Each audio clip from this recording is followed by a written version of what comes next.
Bienvenidos al canal Destinos Humanos. Muchas gracias por estar con nosotros y por ver nuestras historias. Si tienen el deseo y la posibilidad de apoyarnos, los invito cordialmente a unirse a nuestro Patreon. Ustedes son el corazón de este canal y solo gracias a su apoyo estas historias podrán seguir viviendo. El enlace se encuentra en la descripción del video y en el comentario fijado. Muchas gracias de todo corazón. Y que disfruten de la historia. Mi esposa falleció y me dejó solo un abrigo viejo. En la notaría, durante la lectura del testamento, mi yerno se rió en mi santa cara. Eso es todo lo que te mereces, soltó con un desprecio que me heló la sangre. Los 8 millones de euros son para mí. Pero dentro del forro de ese gabán encontré algo cosido. Un sobresellado. Cuando leí lo que Ofelia había escrito con su letra temblorosa, mis ojos se inundaron de lágrimas. Me conmueve que estés aquí para conocer la verdad. Acompáñame hasta el final de este relato y dime desde qué ciudad me lees, para saber hasta dónde ha volado mi historia. Jamás imaginé que el funeral de mi mujer, tras 40 años de vida compartida en nuestro piso de Arganzuela, se convertiría en el escenario de mi mayor humillación. Allí estaba yo, con mi traje negro de los domingos ya desgastado por el tiempo, viendo cómo mi hija, Sara, se aferraba al brazo de su marido, Raúl García, en lugar de buscar el mío para consolarme. A mis 65 años, rodeado de gente en un tanatorio madrileño, me sentí más solo que nunca en mi vida. Don Manuel, el notario, se aclaró la garganta con parsimonia, ajustándose sus gafas de montura fina antes de romper el sello del testamento de Ofelia. Yo esperaba las formalidades habituales de nuestra clase media. La casa de toda la vida en un barrio tranquilo de Madrid, nuestros modestos ahorros de toda una vida de trabajo y quizá alguna de las joyas familiares para Sara. Lo que no esperaba era la sonrisa de suficiencia, casi depredadora, que se extendió por el rostro de Raúl en cuanto el notario empezó a leer las disposiciones. A mi querido yerno, Raúl García, le lego la suma de 8 millones de euros, junto con la titularidad de todas mis cuentas de inversión y propiedades adicionales. Sentí que las rodillas me fallaban y tuve que apoyarme en el respaldo de una silla. ¿8 millones de euros? No tenía la menor idea de que Ofelia manejara semejante fortuna. ¿De dónde había salido ese dinero? ¿Cómo pudo acumular tal riqueza en secreto sin decirme una palabra a mí, su marido, el hombre con el que desayunaba cada mañana desde hacía 4 décadas? Y a mi esposo, Samuel Sanz, continuó el notario, bajando el tono de voz de forma casi piadosa, le dejo mi viejo abrigo de paño azul con la esperanza de que lo mantenga abrigado en los inviernos venideros. El silencio en la sala era ensordecedor, roto solo por el murmullo del tráfico de la M30 a lo lejos. Sentí el peso de cada mirada de lástima, escuché el suspiro ahogado de las tías de Sara y los cuchicheos de los vecinos que no daban crédito. 40 años de matrimonio reducidos a un abrigo viejo y deslucido. La risa de Raúl, seca y cargada de veneno, cortó la tensión como un cuchillo. Bueno, Samuel, dijo, con esa voz de falsa compasión que tanto odiaba, parece que eso es exactamente lo que te mereces. Al menos Sara me tiene a mí para cuidar de ella y que no le falte de nada. Quise gritar, exigir respuestas, preguntar cómo la mujer que amaba pudo haberme traicionado de una forma tan cruel y absoluta, pero no me salió ni un hilo de voz. Tenía la garganta seca como el esparto. Sara nos miraba a ambos con los ojos rojos de tanto llorar, con una confusión que le nublaba el juicio. Mamá siempre decía que papá estaría bien cuidado, susurró ella, como si intentara convencerse a sí misma. Tu madre no estaba bien de la cabeza al final, cariño, dijo Raúl con una suavidad calculada, pasando un brazo protector por sus hombros. A veces, con la enfermedad, el juicio de la gente se nubla, pero no sufras.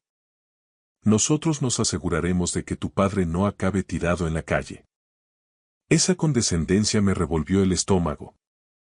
Aquel hombre, que apenas me había tolerado los últimos 15 años, hablaba de mí como si yo fuera una carga de la beneficencia. Era el mismo tipo que ponía los ojos en blanco en cada cena de Navidad cuando yo contaba mis anécdotas como jubilado de la fábrica, el mismo que nunca perdía la oportunidad de restregarnos su éxito en marketing y su sueldo de alto ejecutivo. Tras la lectura, la sala se vació rápido.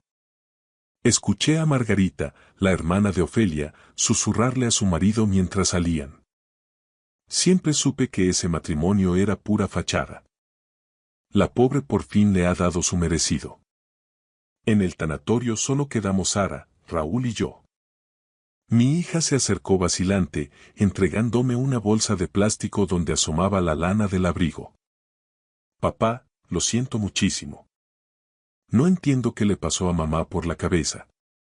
Su voz se quebró y, por un instante, volví a ver en ella a mi niña pequeña y no a la mujer de 37 años que, influenciada por Raúl, se había ido distanciando de mí con los años. No pasa nada, tesoro, mentí, aunque el alma se me caía a los pies. Cogí la bolsa, sintiendo el peso de la tela desgastada. Tu madre tendría sus motivos. Raúl dio un paso al frente, con una máscara de preocupación que no engañaba a nadie. Mira, Samuel, Sara y yo hemos estado hablando. Sabemos que esto es un palo, pero quizás sea el momento de mirar alguna de esas residencias de mayores que hay por la zona. Podemos ayudarte a buscar algo que sea asequible para tu pensión. Esa palabra, asequible, me dolió más que el propio testamento. Ya estaba planeando cómo aparcarme en algún sitio para que no estorbara en su nueva vida de millonario. Apreté la bolsa contra mi pecho con todas mis fuerzas. Sé cuidarme solo, dije con firmeza contenida. Claro que sí, hombre, respondió él con un tono burlón. Solo recuerda que estamos aquí si necesitas algo. Dentro de lo razonable, por supuesto. Mientras se alejaban hacia el aparcamiento, alcancé a oír cómo Raúl le susurraba a mi hija. No te agobies, nena, le echaremos un ojo desde la distancia. Pero no podemos dejar que su bienestar sea nuestra responsabilidad exclusiva. Regresé solo a nuestra casa, un piso que de pronto se sentía frío y ajeno. Cada rincón me recordaba a Ofelia, pero ahora ese recuerdo estaba manchado por la sombra de la traición. ¿Cómo pudo la mujer por la que me deslomé en 2 empleos para que no le faltara nada, la mujer a la que cuidé día y noche durante su tratamiento contra el cáncer, dejarme en la estacada de esta manera? Esa noche me senté en mi sillón orejero con la bolsa delante, temiendo tocar el abrigo. Se sentía como abrir una herida que nunca cerraría. Pero cuando el reloj del pasillo dio la medianoche, finalmente lo saqué. Era tal como lo recordaba. Lana azul marino, un poco comida por el sol, con los codos rosados de tanto apoyar los libros mientras leía. Lo había llevado puesto cada invierno durante 2 décadas. Al sacarlo de la bolsa, noté un peso extraño. Había una rigidez inusual en el forro, un bulto pequeño justo debajo del bolsillo interior. Mi corazón dio un vuelco mientras mis dedos recorrían el contorno de un sobrecosido con hilos invisibles entre la tela.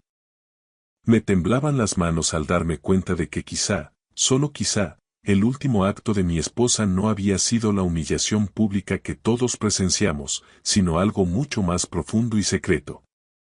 Apenas pegué ojo esa noche.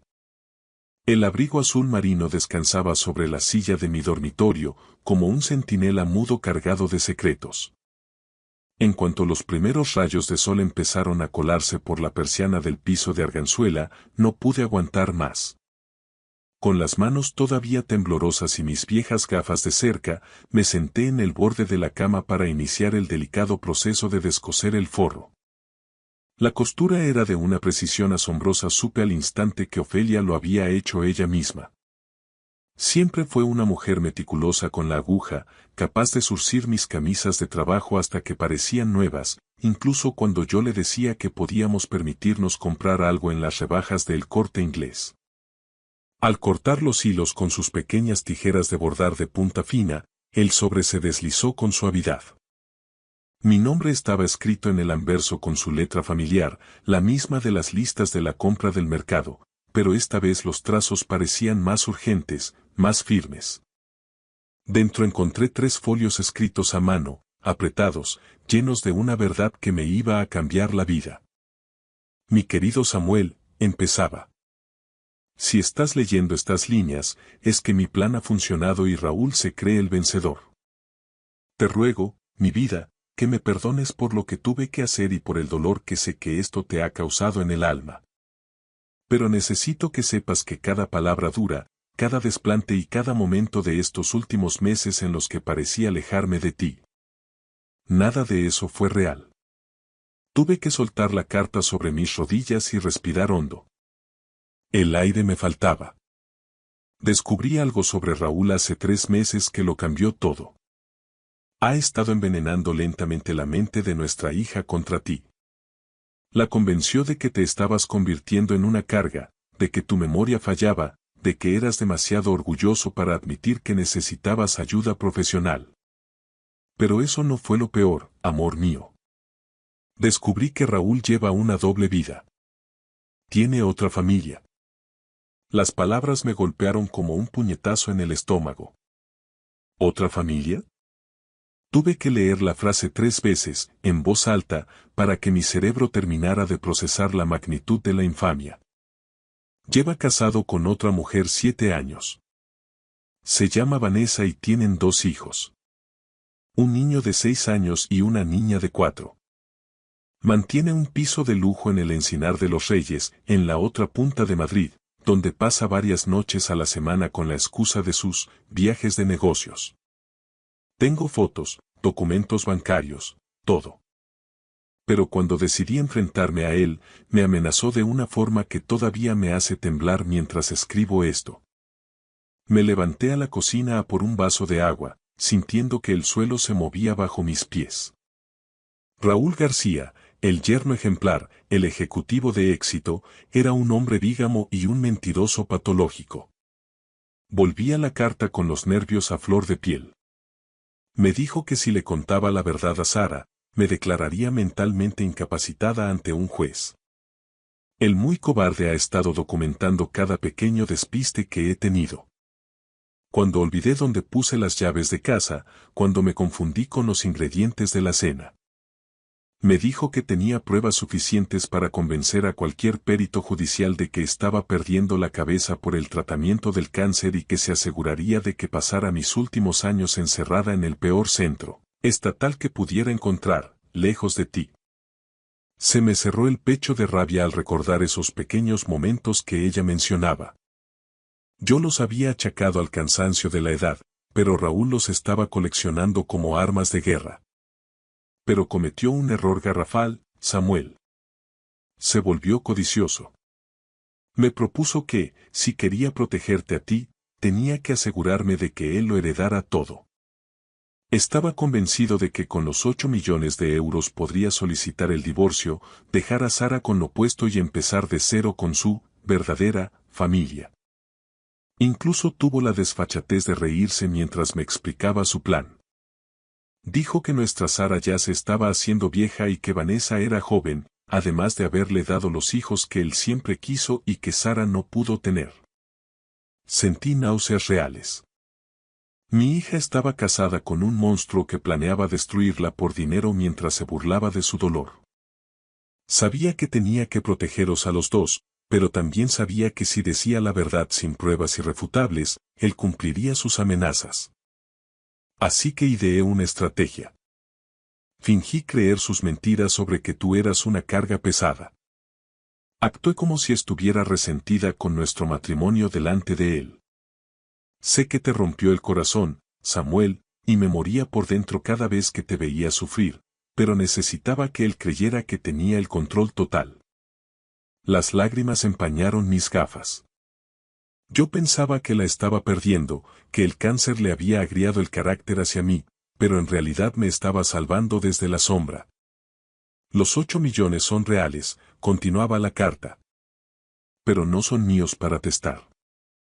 He estado gestionando la herencia que recibiste de tu padre hace 15 años. ¿Te acuerdas de aquellos 500.000 euros? Con una gestión de inversiones minuciosa y mucho estudio, el capital creció exponencialmente. Ese dinero es legalmente tuyo, fruto de una herencia privativa que yo solo administraba con tu poder.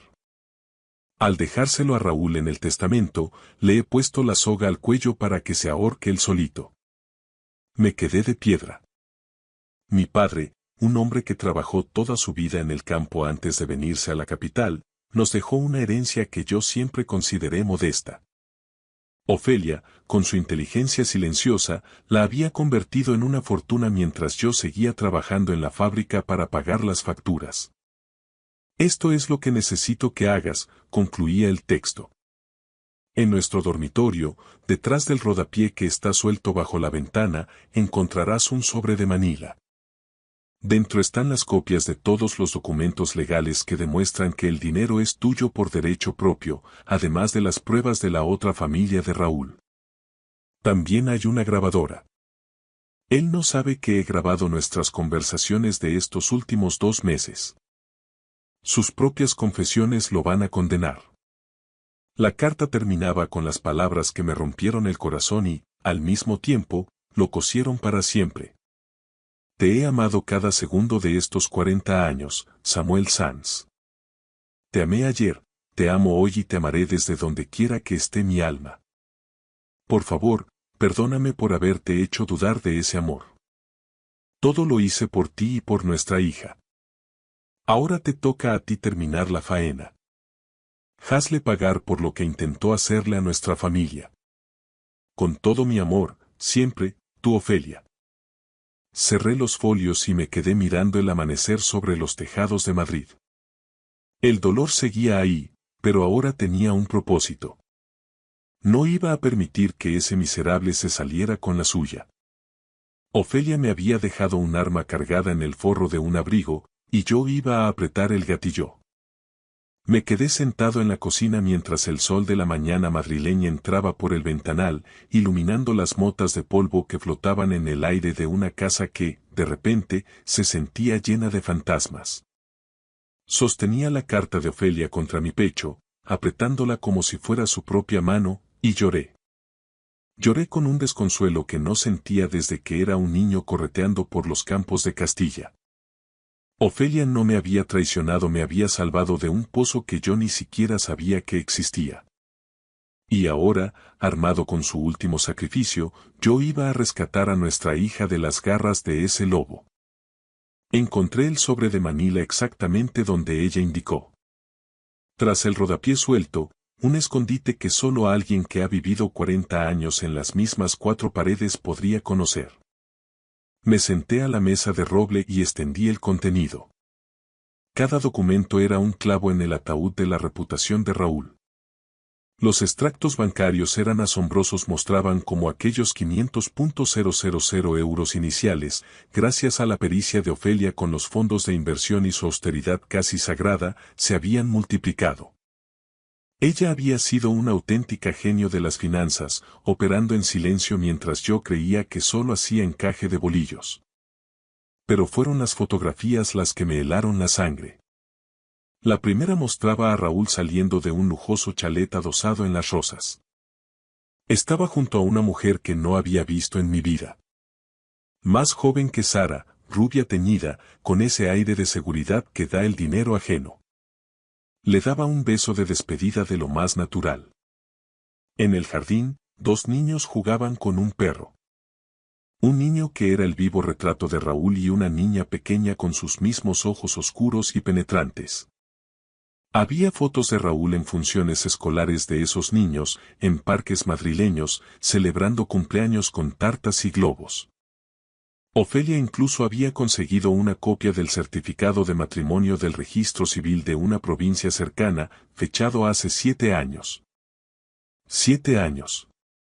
Solo 3 años después de casarse con mi Sara, ese miserable ya había montado su segunda vida.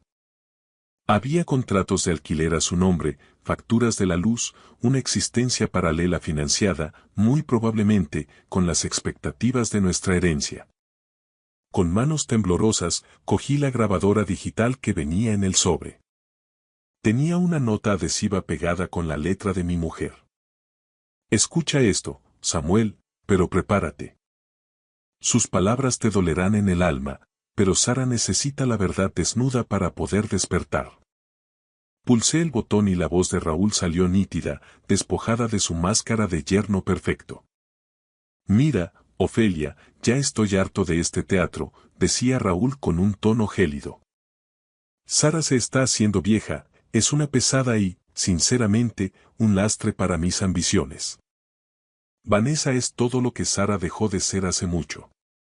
Joven, guapa y sin complicaciones. Además, ella me ha dado los hijos que siempre quise, no solo una hija que probablemente acabará siendo tan inútil y mediocre como su padre. La voz de mi esposa respondió, quebrada por la enfermedad pero valiente. ¿Y tus votos con Sara? ¿Y la vida que habéis construido en estos 15 años? Raúl soltó una carcajada que me revolvió las tripas. ¿Qué vida? ¿Vivir en este barrio de obreros, fingiendo que me interesa su trabajito de profesora de primaria? La única razón por la que he aguantado tanto es porque sabía que en esta familia terminaría habiendo dinero. Y ahora que tú vas a ayudarme a heredarlo todo por las buenas, por fin podré ser libre y darle a mi verdadera familia la vida que se merece. ¿Y Samuel? Preguntó Ofelia en la grabación. Ese viejo espeso muerto.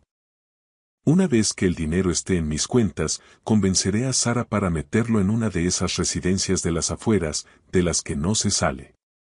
¿Qué narices? Samuel fuma y tiene la tensión alta. A lo mejor hasta le ayudo a tener un pequeño accidente. Los infartos son tan comunes a su edad, nadie haría preguntas incómodas. Tuve que pausar el audio. El sudor frío me bajaba por la nuca. Ese hombre se había sentado a mi mesa cada domingo, había bebido mi vino y me había llamado suegro mientras planeaba, literalmente, mi asesinato para quedarse con un dinero que nunca fue suyo. Reanudé la grabación. Raúl detallaba cómo había estado manipulando a Sara, diciéndole que yo empezaba a tener demencia senil para que ella no confiara en mi palabra cuando él decidiera dar el paso final. Pero lo más devastador fue el final de la cinta. No puedes estar hablando en serio sobre hacerle daño a Samuel, decía Ofelia entre sollozos. Hablo totalmente en serio, sentenció Raúl. Ese viejo estúpido es lo único que se interpone entre los 8 millones y yo. Un tropezón por las escaleras del portal, una mala combinación de sus pastillas de la noche. ¿Quién va a dudar de un accidente doméstico? Tiene 65 años, la gente se muere así todos los días. Y si intentas detenerme o avisarle, mañana mismo presento los informes de tus despistes ante el juzgado. Te declararé incapacitada, tendré el poder notarial sobre los dos y os pudriréis en un centro estatal mientras Sara me da las gracias por quitarle esa carga de encima. Escuché a mi mujer llorar en silencio antes de que el audio se cortara. Se había enfrentado a ese demonio completamente sola, protegiéndonos con su propio cuerpo mientras se le escapaba la vida. Sentí una rabia pura, una fuerza que no creía tener a mi edad. Ese hombre le había robado 15 años de juventud a mi hija y había aterrorizado a mi esposa en su lecho de muerte. Pero Ofelia, mi dulce y silenciosa Ofelia, había sido mucho más lista. Le había hecho creer que tenía la victoria en la mano mientras tejía la red que lo llevaría directamente a la cárcel. En ese momento, el teléfono de la cocina rompió el silencio. Era Sara. Hola, papá. Solo quería saber cómo has pasado la noche. ¿Has descansado algo? Voy tirando, Lucero. Un día a la vez, respondí, forzando una calma que era pura fachada. Papá. Raúl cree que deberíamos sentarnos a hablar pronto sobre tu situación. Le preocupa mucho que estés solo en ese piso tan grande, con tantas escaleras y tan lejos de nosotros. Apreté la mandíbula hasta que me dolieron los dientes.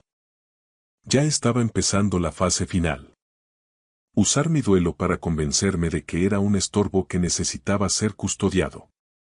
Agradezco mucho el interés, hija, dije con una voz gélida que ella no reconoció, pero todavía no estoy preparado para hacer cambios en mi vida.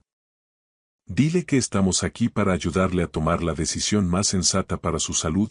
Se oyó la voz de Raúl de fondo, con ese tono de superioridad que ahora me resultaba insoportable. Dile a Raúl que se lo agradezco, repetí, pero que sé perfectamente cómo cuidar de mí mismo y de lo que es mío. Al colgar, miré las pruebas esparcidas sobre la mesa. Mañana mismo buscaría al mejor abogado de Madrid. Mañana empezaría el proceso para desmantelar, pieza a pieza, la vida del hombre que intentó destruir mi hogar. Pero esta noche, me permitiría llorar una vez más a la mujer que me amó tanto que lo sacrificó todo, hasta su propia paz final, para asegurarme un futuro libre.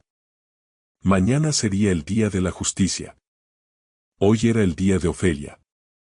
Pasé los siguientes 3 días encerrado en el piso, estudiando cada prueba con la minuciosidad de un forense. Pero al 4.º día, mientras ordenaba los libros de la estantería del salón, encontré un pequeño diario de cuero marrón que no había visto antes, oculto tras una vieja edición de El Quijote. En él, Ofelia había documentado su estrategia de resistencia, día tras día. Día 62. Raúl se impacienta por el testamento. Me presiona cada tarde cuando vuelve del trabajo. Le he dicho que necesito tiempo para que el cambio parezca algo natural ante el notario, un arrebato de lucidez o de locura. La verdad es que necesito ese tiempo para grabar sus amenazas y que no quede duda de quién es este hombre. Día 78. He pillado a Raúl manipulando el pastillero de Samuel en el baño. Decía que buscaba una aspirina para el dolor de cabeza, pero estaba contando las pastillas del Sintrom y las de la tensión. Esta noche voy a cambiar la caja de seguridad de los medicamentos y la guardaré bajo llave. No voy a permitir que este monstruo le ponga un dedo encima a mi marido. Se me heló la sangre. Ofelia me había estado guardando las espaldas en silencio, protegiéndome de un posible envenenamiento o un error de medicación, mientras yo, sumido en mi tristeza, me sentía herido por lo que creía que era su frialdad. El último registro del diario revelaba la genialidad absoluta de su plan. Día 91. Mañana iré a la notaría para firmar el testamento falso, el que Raúl cree que lo hará rico. El notario me mira con lástima, cree que estoy cometiendo un error fatal, pero le he obligado a guardar silencio bajo secreto profesional sobre el testamento real, el auténtico, que ya está custodiado en la caja de seguridad del Banco Santander. Ese es el que te lo deja todo a ti, Samuel. Raúl cree que el documento de mañana lo convierte en millonario, pero en realidad lo convierte en un delincuente. En el momento en que intente reclamar un céntimo de ese dinero, que legalmente es tuyo por herencia privativa, estará cometiendo un fraude de ley. Y con las pruebas de su bigamia y sus coacciones, no saldrá de la cárcel en muchos años. Me quedé asombrado ante la lucidez de mi mujer. No solo me había protegido, sino que había construido una jaula de acero que saltaría en cuanto Raúl diera el primer paso en falso. El sonido del teléfono fijo interrumpió mis pensamientos. Era Sara otra vez. Papá, necesito hablar contigo urgentemente. ¿Puedo ir a verte? Pero escúchame bien. Por favor, no le digas a Raúl que te he llamado. Necesito que estemos a solas. Sara llegó al cabo de una hora con unas ojeras profundas y el pelo recogido con una pinza de cualquier manera. Ella, que siempre había sido impecable y elegante como su madre, se veía hoy deshecha, con el alma en un hilo. Papá.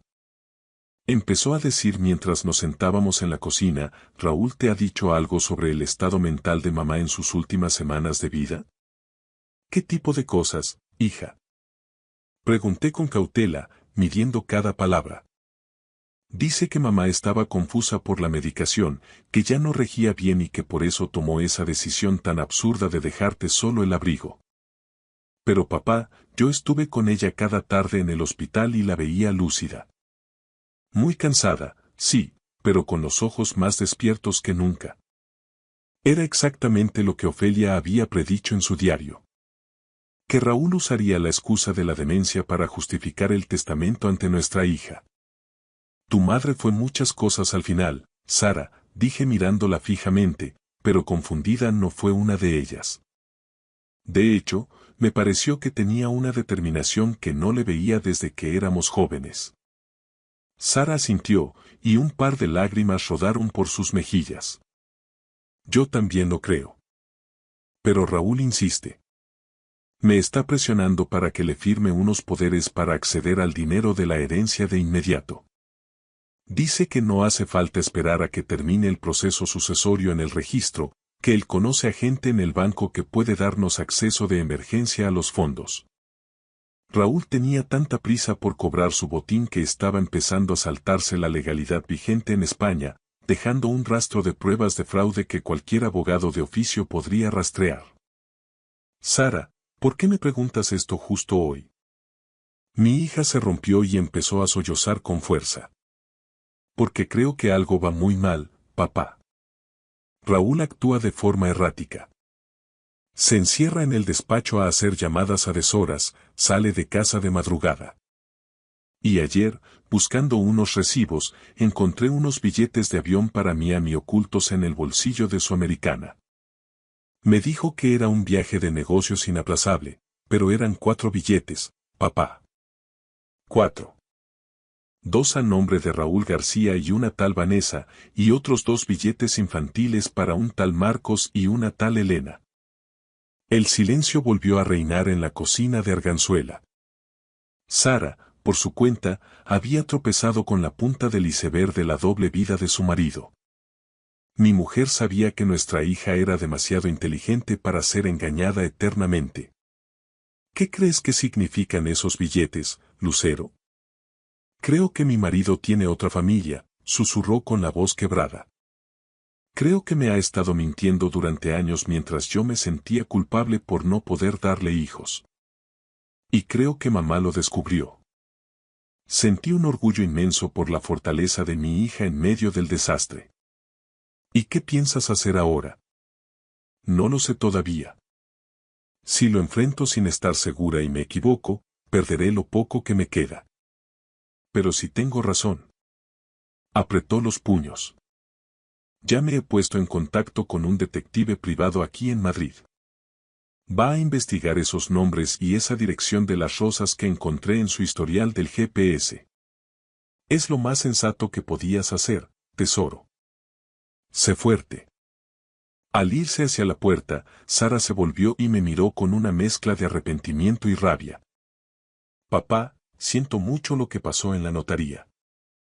Nada de esto tiene sentido, y si descubro que Raúl manipuló a mamá para quedarse con ese dinero, te juro por lo más sagrado que lo va a pagar muy caro.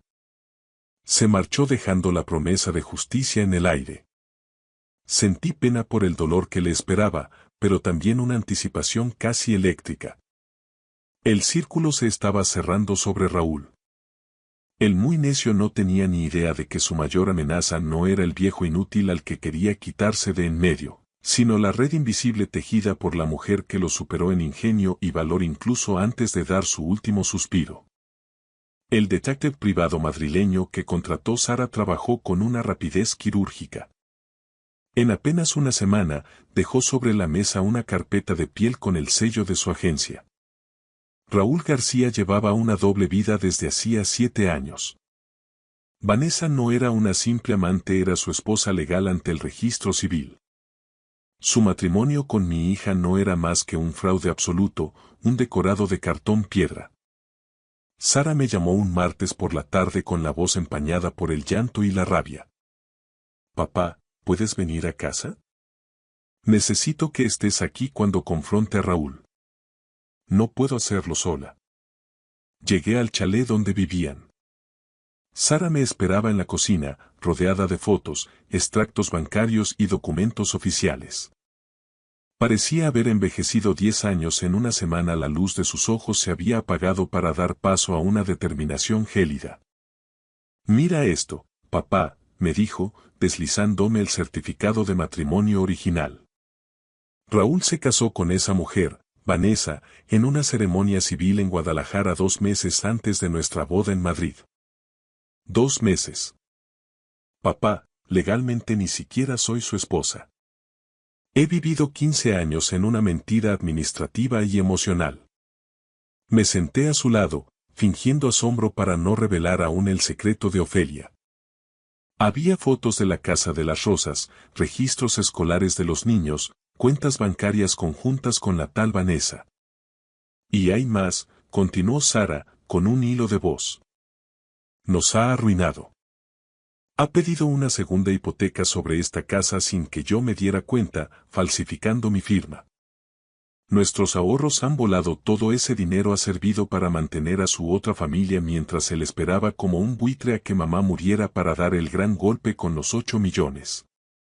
En ese momento, escuchamos la puerta principal. La voz de Raúl sonó animada, con esa alegría impostada que ahora me resultaba nauseabunda. Sara, cariño, ya estoy en casa. Siento el retraso, la reunión en la oficina se ha alargado más de la cuenta. Nos miramos fijamente. Sara respiró hondo, enderezando la espalda. Estamos en la cocina, Raúl. Mi padre está aquí con el café. Entró con su sonrisa de comercial de éxito, pero el gesto se le congeló en la cara al ver el despliegue de papeles sobre la mesa de granito. Sus ojos saltaron del rostro de Sara al certificado de matrimonio de Guadalajara. La máscara de yerno perfecto se agrietó y se cayó al suelo, revelando al depredador que llevaba dentro. ¿Qué significa esto?, preguntó con una voz tensa, despojada de toda calidez. Es tu acta de matrimonio real, Raúl. El de Vanessa, firmado 2 meses antes de nuestro sí, quiero. No me llames Sara. No tienes derecho. Se quedó pálido, pero su mente de tiburón intentó buscar una salida de emergencia. Sara, escucha, puedo explicártelo todo. Fue un error de juventud, yo quería decírtelo. ¿Explicar qué? ¿Que tienes otra mujer y 2 hijos a los que mantienes con mi dinero? ¿Qué nos has estado robando sistemáticamente mientras planeabas abandonarme en cuanto cobraras la herencia de mi madre? La expresión de Raúl cambió por completo. El hombre que surgió entonces era el mismo de las grabaciones. Frío, calculador y cruel. Bien, dijo, irguiéndose y recuperando su tono de superioridad. ¿Quieres la verdad descarnada? Aquí la tienes. Sí, estoy casado con Vanessa. Sí, Marcos y Elena son mis hijos. Y sí, planeaba dejarte hace años. Solo me quedé por el dinero de tu familia. Soy un hombre práctico, Sara. Tienes 37 años y ya no eres la mujer interesante de la que me encapriché. Vanessa tiene 28, es joven, ambiciosa y me ha dado los hijos varones que tú no fuiste capaz de darme. Cada palabra era un dardo envenenado, pero Sara se mantuvo firme como una roca. Vete de aquí, dijo ella en un susurro cargado de odio. Oh, me iré, no te quepa duda, replicó Raúl con una sonrisa cínica. Pero me voy con lo que es mío por testamento. Los 8 millones de euros. Ya he hablado con mi abogado y mañana mismo inicio los trámites para reclamar los fondos. La semana que viene estaré en Miami con mi verdadera familia, empezando la vida que me corresponde. Era mi momento. Me puse de pie lentamente, sintiendo el peso del abrigo invisible de Ofelia dándome fuerzas. En realidad, Raúl, dije con una calma que lo descolocó, no te vas a llevar ni un solo céntimo de este país. Él me miró con un desprecio infinito. No te metas, viejo. Esto te queda grande. Vuelve a tu piso de obrero y deja que los profesionales nos encarguemos de las finanzas. Saqué un sobre grueso del bolsillo de mi chaqueta. Me mete y mucho. Verás, esos 8 millones nunca fueron propiedad de Ofelia. Eran, y son, míos. Su cara de suficiencia vaciló por primera vez. ¿De qué narices estás hablando? Extendí sobre la mesa los registros bancarios originales del Banco Santander. Estos son los registros de inversión de la herencia de mi padre. Ofelia solo gestionaba los fondos con un poder notarial, pero el capital era de origen privativo mío. Ella nunca fue la dueña legal, solo hizo crecer mi patrimonio. Cada euro que hay en esas cuentas me pertenece a mí, Samuel Sanz, por derecho de sangre y de ley. Raúl se puso blanco como el papel, su arrogancia se desvaneció en un segundo. Es imposible. El testamento de Ofelia lo decía claramente. Ella me lo legó todo a mí delante del notario. El testamento que viste en la notaría fue una representación teatral, continué. Ofelia sabía que la estabas coaccionando, así que preparó un documento falso para que te confiaras. El testamento real, el que tiene validez legal y que ya ha sido presentado en el registro de últimas voluntades, me lo deja todo a mí y a Sara. Tú no apareces ni en las notas al pie. Sara me miró, con el corazón en un puño. Papá, ¿cómo sabías todo esto? Le entregué la carta que encontré en el forro del abrigo. Tu madre me dejó mucho más que una prenda vieja para el frío, Lucero. Me dejó la verdad y el arma para protegernos. Mientras Sara leía con avidez, su rostro pasaba de la incredulidad a una furia sagrada. Miró a Raúl con el asco que se le tiene a una alimaña. Amenazaste con matar a mi padre, dijo ella, con una voz que vibraba de indignación. Planeaste asesinarlo por un dinero que jamás fue tuyo. Eres un monstruo. Raúl perdió la compostura y empezó a sudar frío. No podéis probar nada de eso. Son delirios de una mujer enferma de cáncer, ningún juez aceptará la palabra de una muerta contra la mía. Saqué la grabadora y la puse sobre la mesa. En realidad, sí podemos. Ofelia grabó cada una de tus amenazas de los últimos 2 meses. ¿Quieres escucharte a ti mismo planeando mi accidente por las escaleras? ¿Quieres oír cómo hablas de las pastillas de mi tensión? Le di al play. La voz de Raúl llenó la cocina, gélida, detallando cómo pensaba deshacerse de mí. Sara escuchaba con horror, cubriéndose la boca con la mano. Al terminar la cinta, Raúl parecía un animal acorralado en un rincón oscuro. Es un farol. No os atreveréis a usar eso. Se grabó sin mi consentimiento, es una prueba ilícita, balbuceó, tratando de recordar algo de sus estudios de derecho. Puede que en un juicio penal sea complicado, acepté con frialdad, pero me pregunto qué pensará el consejo de administración de tu empresa de marketing cuando reciban una copia. ¿O qué pensará Vanessa cuando sepa que planeabas asesinar a un anciano para financiar vuestra vida en Miami? ¿Crees que ella querrá estar con un hombre que tiene a la policía pisándole los talones por bigamia y estafa procesal? Se quedó mudo. Había sido derrotado por la mujer a la que subestimó hasta el último aliento. ¿Sabes qué es lo mejor de todo, Raúl? Añadí, dándole la puntilla final. En el momento en que intentes reclamar esa herencia con el testamento falso, estarás cometiendo un delito de estafa en grado de tentativa.